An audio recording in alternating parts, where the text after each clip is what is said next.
See, Judaism does not teach that Judaism is the only road to Hashem. Judaism teaches that if someone is not Jewish, but he's a righteous member of the nations of the world, and he keeps the 7 Noahide commandments, then he has a portion in the world to come alongside the Jew. The Jew doesn't have a copyright on the world to come.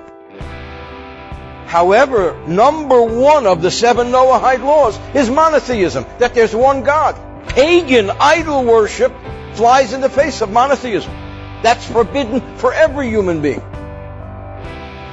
But other than that, if a non-Jew observes the 7 Noahide laws, which are basically the laws of monotheism and morality and prohibition of cruelty to animals and courts of justice, that's fine.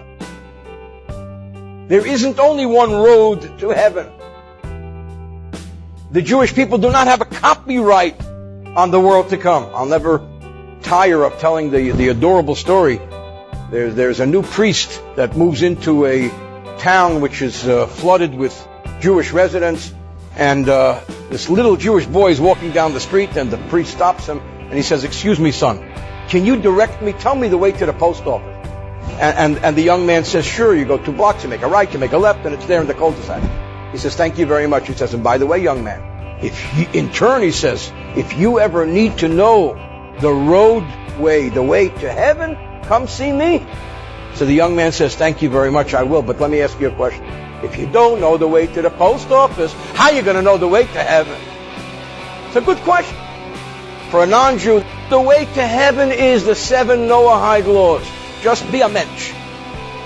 From a Jew's perspective, the way for the universal way to heaven is what I meant from the perspective of a Jew, is the 7 Noahide laws. The Jew has to keep 613.